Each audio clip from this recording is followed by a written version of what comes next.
Lorsque nous pensons au logement intelligent, nous avons tendance à croire qu'il est nécessaire d'avoir une connexion Internet. Cela représente un coût non négligeable et des contraintes techniques. Et pourtant, il est possible aujourd'hui de contrôler facilement des dispositifs de son foyer sans passer par le cloud.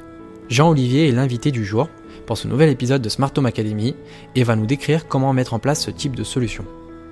Mais avant de débuter, téléchargez dès maintenant un guide pour démarrer dans la domotique intitulé « Les 9 astuces pour améliorer sa vie grâce à la domotique » afin de comprendre les différents avantages que vous pouvez obtenir. Le lien est disponible dans la description, alors n'attendez plus. Je vous invite également à vous abonner à la série de podcasts Smart Home Academy pour être informé de chaque épisode publié. Démarrons ce nouvel épisode.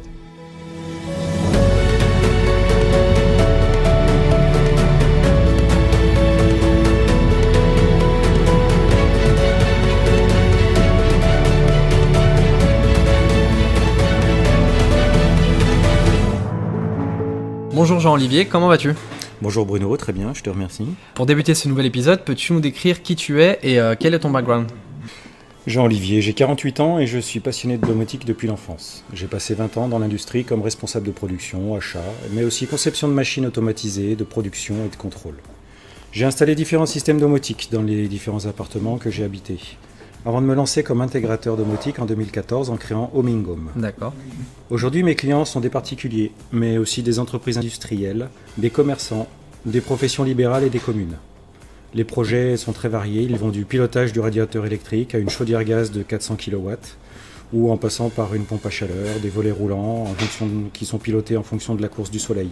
D'accord. Ou des alarmes sur mesure, de la gestion d'accès pour du Airbnb avec interphone, serrure connectée. La domotique radio permet d'intervenir partout, sans faire de travaux. N'importe quel bâtiment, jardin ou piscine, peut être connecté. Une de mes fiertés professionnelles est d'avoir connecté un très vieux radiateur en fonte, avec des arabesques qui doit avoir au moins 150 ans, en changeant seulement le robinet par une vanne connectée. Aujourd'hui, il répond aux ordres du smartphone. Est-ce possible d'avoir des objets connectés chez soi sans connexion Internet ? J'ai plusieurs clients qui n'ont pas d'ADSL. Oui. Le plus souvent, c'est pour leur résidence secondaire, parce qu'il n'y a pas de ligne téléphonique ou pour des raisons économiques. J'ai installé plusieurs routeurs avec une clé 3-4G quand la couverture est bonne, sinon des antennes satellites, ou encore de simples clés GSM suivant la couverture. Sans aucun lien avec l'extérieur, l'installation d'un système communicant perd beaucoup de son sens. Pour des installations vraiment basiques, type déclenchement de chauffage, Oui. une prise SIM-PAL peut suffire à répondre aux besoins. C'est un bloc prise qui reçoit une carte SIM et qui allume ou éteint un appareil qui est branché dessus en fonction des SMS reçus. Et justement, peux-tu nous dire comment ça fonctionne ? La centrale domotique envoie et reçoit des SMS par le biais de sa carte SIM, seulement aux téléphones accrédités. Et pourquoi se priver d'Internet et utiliser une solution GSM ? Tu as mentionné des personnes qui ne souhaiteraient pas pour les contraintes économiques. Est-ce que tu en vois d'autres ? Non, la plupart du temps, à ma connaissance, c'est le coût. Une box ADSL, c'est un abonnement mensuel, ce qui vient se cumuler souvent avec une ligne téléphonique, qui n'est pas toujours réalisable pour des questions techniques, voire même budget énorme. Et donc, très souvent, c'est une question de coût. D'accord. Si, il y a une autre raison qui souvent n'est pas avouée par les clients, c'est qu'ils sont plus à l'aise avec leur vieux téléphone à 12 touches pour envoyer des SMS courts qu'avec un smartphone avec lesquels ils ont un petit peu de peine. Bien souvent, mes clients qui ont 70, 75, 80 ans pour certains, ne se sentent pas très à l'aise avec l'utilisation d'un smartphone. D'accord. Je vais raconter une petite histoire. C'est un client qui a 80 ans et qui m'avait demandé un jour une alarme avec des télécommandes pour l'activer. Il refusait d'utiliser ce machin moderne que mes enfants m'ont offert. Il parlait bien sûr de son smartphone. Et puis après l'installation, il m'a vu tester l'alarme avec mon portable. Et il m'a demandé si mon smartphone pouvait le faire aussi, si son smartphone à lui pouvait le faire aussi. Alors bien sûr, je lui ai montré que sur son smartphone, ça marchait très bien. 1 heure plus tard, et après de longues explications, il a rangé les télécommandes dans un tiroir pour ne plus les ressortir. Et aujourd'hui, il n'utilise que son smartphone et il trouve ça tellement plus pratique. Donc pour cette génération, toucher le monde du numérique est un choc. J'ai rencontré souvent la même réticence avec des personnes plus jeunes. Il faut savoir être convaincant et surtout rester présent pour répondre aux questions, réexpliquer. Je ne touche jamais le portable de mes clients. Ils font eux-mêmes les manipulations sur leur téléphone. Ouais.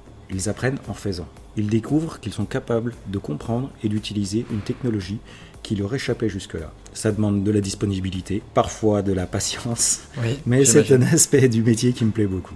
Alors, quel opérateur téléphonique tu me conseilles pour la gestion ? Eh bien, c'est celui qui couvrira le mieux la zone. Une bonne couverture, c'est stratégique. On ne peut pas se permettre de dire là ça passe pas. Il faut une couverture constante. Et moi j'aime bien, je rajoute ça, c'est pas dans ta question, mais les SMS sont beaucoup appréciés par mes clients qui voyagent beaucoup. D'accord. Parce qu'un SMS qui est émis par une centrale domotique va arriver facilement à destination, plus facilement qu'un email, et beaucoup plus rapidement. Alors maintenant, je n'ai pas essayé dans tous les pays, dans toutes les configurations, avec tous les opérateurs. Mais c'est une tendance générale. C'est une tendance générale que l'email passe moins bien, le SMS lui passe bien. Quel dispositif autonome, sans nécessité d'avoir une box internet, me conseilles-tu ? Je les ai pas tous testés. Moi, j'utilise une JDOM Pro avec le protocole Z-Wave et une clé Huawei. Et quelles sont les fonctions dont je peux bénéficier avec des dispositifs fonctionnant en GSM justement ? Alors, un SMS peut déclencher aussi bien une action simple qu'un scénario complexe. Ça, c'est nous qui donnons l'ordre. De l'autre côté, la centrale, elle, peut très bien envoyer une alerte, des états sur un scénario type, ou même des valeurs mesurées, dire aujourd'hui, eh bien, les volets roulants se sont baissés parce qu'il y avait trop de soleil et il fait 25 degrés dans la pièce, par exemple.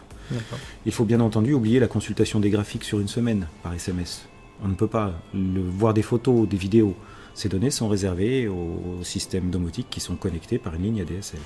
Et existe-t-il des box domotiques compatibles GSM et quel est l'intérêt d'en avoir une ? Oui, il en existe plusieurs. La JDOM Pro dont je viens de parler, qui est une magnifique boîte à outils. Aucune installation utilise la totalité des ressources qu'elle propose. Elle répond à tout, ou presque. Et que dois-je ajouter à ma box pour qu'elle fonctionne en GSM ? Est-ce qu'il y a une extension ? Est-ce que c'est par défaut ? Non, c'est une simple clé USB qui contient la carte SIM qui vient se brancher donc, sur un des ports USB de la JDOM Pro. D'accord. Et peux-tu nous donner des exemples d'activation ou désactivation avec une box domotique par GSM ? Donc en termes de scénario, en termes d'action ? Oui, vous pouvez envoyer une consigne de température pour le chauffage. D'accord. Recevoir une alerte intrusion, une alerte inondation, une température basse, que sais-je. Chaque client a des objectifs différents et a des exigences spécifiques en fonction de son projet. Pour les uns, c'est la surveillance intrusion. Pour d'autres, des économies d'énergie ou encore du confort. D'accord. Et est-il possible de récupérer des informations de mon logement par SMS ? Si oui, lesquelles ? Tout à fait, il suffit d'envoyer une question préprogrammée. Alors bien sûr, si on n'a pas prévu la question, ça sera difficile au dernier moment d'obtenir la réponse. Même, c'est impossible. Donc, par exemple, la question « Quelle est la température du salon ?» La réponse sera « La température du salon est de 21,3 degrés. » Les smartphones écrivent et lisent les SMS. Il n'est même plus nécessaire d'utiliser le clavier.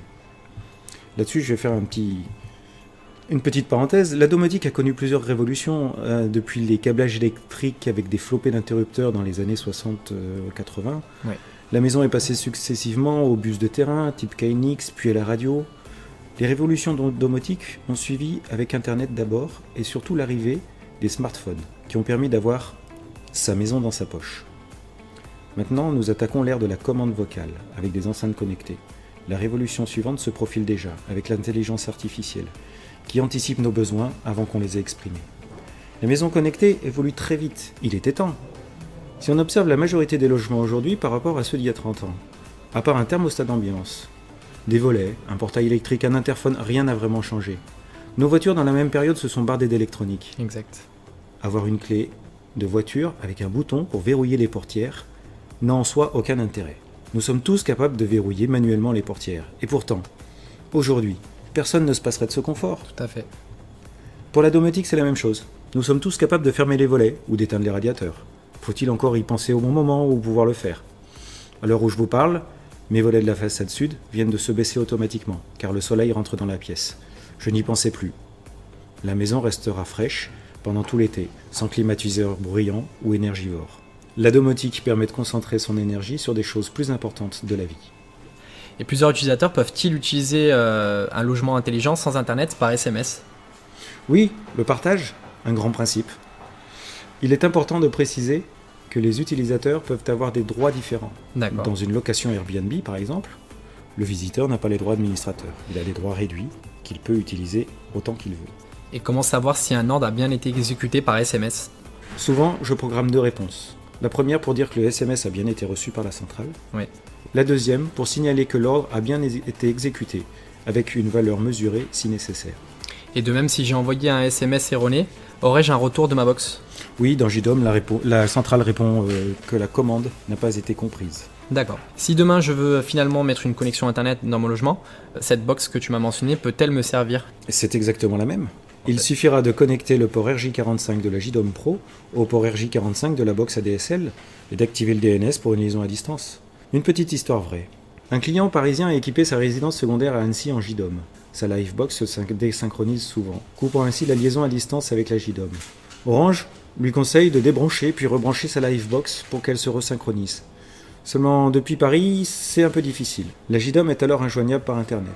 J'ai donc ajouté une clé GSM en plus de la liaison ADSL et une prise commandée sur l'alimentation de la Livebox. Quand la Livebox se désynchronise, le client envoie un SMS à la JDOM qui redémarre la Livebox qui se resynchronise. La JDOM est à nouveau connectée. Il peut donc être utile d'avoir une liaison GSM en plus de la DSL quand celle-ci est défaillante. Très bien. Et pour finir, quels sont tes prochains projets? J'en ai plusieurs. En ce moment, c'est un salon de coiffure en temps partagé avec gestion d'accès, des consommations d'eau et d'électricité. En très résumé, c'est un salon de coiffure sans salariés. C'est des coiffeurs indépendants qui viennent sur un site internet réserver des jours de salon, qui reçoivent en échange un QR code qui leur servira à rentrer dans le salon, à éclairer leur poste de travail et à suivre leur budget consommation attitré. Ok. Voilà. Ensuite, j'ai un autre projet pour piloter des climatiseurs dans une maternelle, où, soit dit en passant, dans les maternelles et comme dans les écoles également, le Wi-Fi est interdit. Ça amène quelques contraintes techniques qui sont supplémentaires. Voilà. D'accord. Et puis à la rentrée, je vais travailler sur une serre connectée pour des champignons de luxe avec température et humidité contrôlée, ainsi que la surveillance intrusion. Voilà, la domotique, ça amène à croiser de nombreux métiers, divers et variés, c'est très très intéressant. Bien, merci bien en tout cas pour ton partage de connaissances. Est-ce que tu as éventuellement des liens utiles à nous partager? Alors si on peut te retrouver, te recontacter pour des projets éventuellement. Je vous invite à consulter mon site internet, homing-home.fr. D'accord. Là-dessus, il y a des publications tous les mois, vous pouvez vous abonner à la newsletter pour être au courant de tout ce qui se passe. Voilà. Très bien. Merci à toi Bruno. Merci et puis bonne continuation. Merci bien.